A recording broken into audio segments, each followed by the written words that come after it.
wow, what do you know? It's time for the Pocket Knife Show. Hey, it's Mike on the mic again for another episode of the Pocket Knife Podcast. Last year, around Father's Day, my siblings and I sat down together via Zoom and talked about the lessons our dad taught us. We talked about truths learned in our formative years which continue to inform our decisions and actions in the present.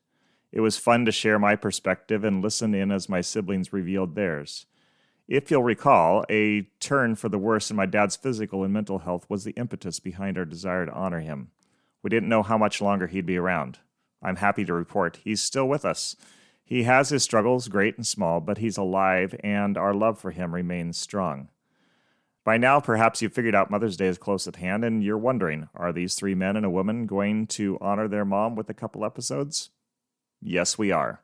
Mom has been through a lot this year as she's helped Dad deal with his decline. She has set a godly example for all of us. She has been a faithful and loving wife even when Dad has been less than cooperative during the moments when his condition messes with his mind. The Bible commands all to honor mother and father. It's one of the Big Ten, isn't it? It is. So today you're going to hear the first part of a conversation the four Neifert siblings had recently about what we learned from Mom. Next week, you'll get the second half. So here we go for this first of two Honor Your Mother episodes. I'll begin this conversation and everyone else will join in.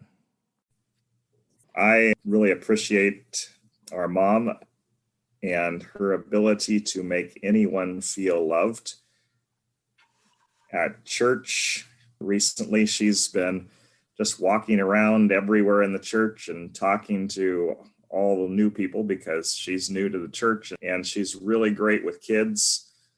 I remember that from our growing up years. She was always great with kids, loved to be around kids, found out interesting things about them.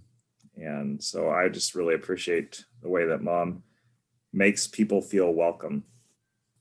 Tagging on to that, that was one of the momisms that I was writing notes about. Mom loves people, every race, every age, every ethnicity, every cultural experience. And she always wanted to learn some kind of a word so she could communicate with them and make them smile that she knew something about them. And one of my favorite memories is growing up, the one place we lived, Sacramento, there was a woman in the big warehouse supermarket. And I don't remember the name of the woman, but she specifically would wait in line to every time go through that line with her and learn about her. And I know she prayed and laughed and cried with that woman through her life stories. And then in that short time, it was how I got to learn how to get to know people, any kind of people. Mom was willing to just make herself known and let them know she loved them through that way. And I think on top of that, even, it was really clear, at least in conversations after she meets with people, that she really desired for every person that she would meet to find and know Christ. That made an impact on me as far as my thoughts on evangelism are concerned, for sure. On that same note, her love of people and getting to know them, it wasn't just church or places where she knew she was going to meet them again, but everywhere. Just this week, we talked to people at the bank and the lawyer's office and so on, and she's asking questions, get to know them, make sure she knows their names and all of that thing. So it kind of permeated her whole life, everything she did, everywhere she went. She's wanting to know them, know their names, remember things about them, ask about that, later as well. And even now in the nursing home, she wants to know all the workers, know all the people that are residents there, all their family members that come to visit. She is learning about them now in this next part of her life.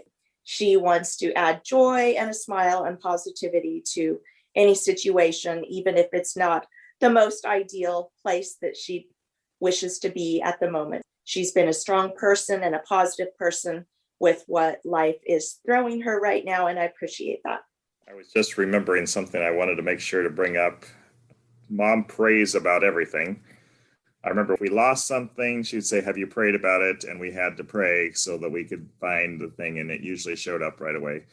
But the other day, and I don't remember for sure when this happened, it might have been when we were taking Dad to the hospital or something.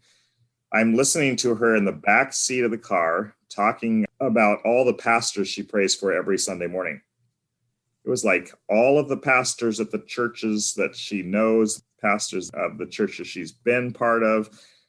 I mean, she was just listing off name after name after name of people every Sunday morning. She just prays for all of her kids' pastors, prays for the pastor at the church where she was before she moved here.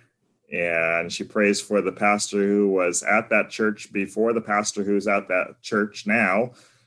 So it was encouraging to hear her talk about how much she prays for the pastors. Yeah, it's funny, Mike, going back to the first thing you mentioned, that's about remembering how if I lost a stupid toy or something, how Mom would ask, have you prayed? Have you asked God to help you find it? And that made an impact on me as well. And it actually, a certain verse came to mind a long time ago that this reminded me of. And it's 1 Peter 5:7. Cast all your anxiety on him because he cares for you. You know, it may seem silly to ask God to help me find a toy or just, my keys or whatever it is. But those kinds of things make me anxious and stressed sometimes. And so I know because of that, if it makes me anxious and stressed, then I know that God cares about that too. So that's one thing I had wanted to mention as well. The other thing, right, when I think about Mom, I don't think we can go through this without mentioning how much she has instilled in each one of us the love of music. Obviously, she loves music, and a bunch of her life is around music. She's kind of passed that off to each one of us in different ways and through our younger years and, so on as well. Yeah, that's something that I wrote, was her musicality. I remember going to a Dino piano concert. She would take me to the symphony because she knew I liked classical music. And then the funny part about that is, even among that music, then our family watched The Muppet Show, which was also music, but brought out the weirdness of the Knifers. So that was a funny thing that I remembered about Mom, tied in with the love of music. She was fine with serious music, but she was also fine with that creative genius, I guess, streak of Muppet Show. Just today, she was over here for lunch, and she sat down, and I never realized that she played piano by ear. I mean, I never realized that. And she's just sitting there with no music in front of her, playing away and enjoying that. And she's playing the organ every week, and she plays on choruses, hymns, whatever we throw at her. She can handle it, and she's doing great, and just fun to lead worship with Mom. I thought you were going to say, Mike, that she's found a piano at the nursing home and and started playing there. But that actually reminded me of, as kids and as a family, we'd sometimes go to nursing homes and sing or play instruments to share with the residents there. And that goes with Mom wanting us to know about Jesus, but also to share with others what we have, our resources, the talents and gifts that we have. And something that I've started doing with Dad that goes with the music is singing hymns with him at the nursing home. And he remembers all those hymns and he starts singing immediately. And so I know pretty soon Mom's going to start pulling that piano out every time she comes to eat. And we're going to start sing-a-thons with these people. What did your mom teach you? Are you thankful for what you learned from her? Give thanks to God today for giving your mom to you, and if she's still living, offer thanks to her. Call her, get over to her house, send an email, let her know what she taught you that made you a better person, and one who is able to follow God more closely. I love you, Mom. Happy Mother's Day. Love you, Mom. Happy Mother's Day. And don't forget, you're the best. Oh no, it's sad, I know. We've come to the end of the show. See you next time.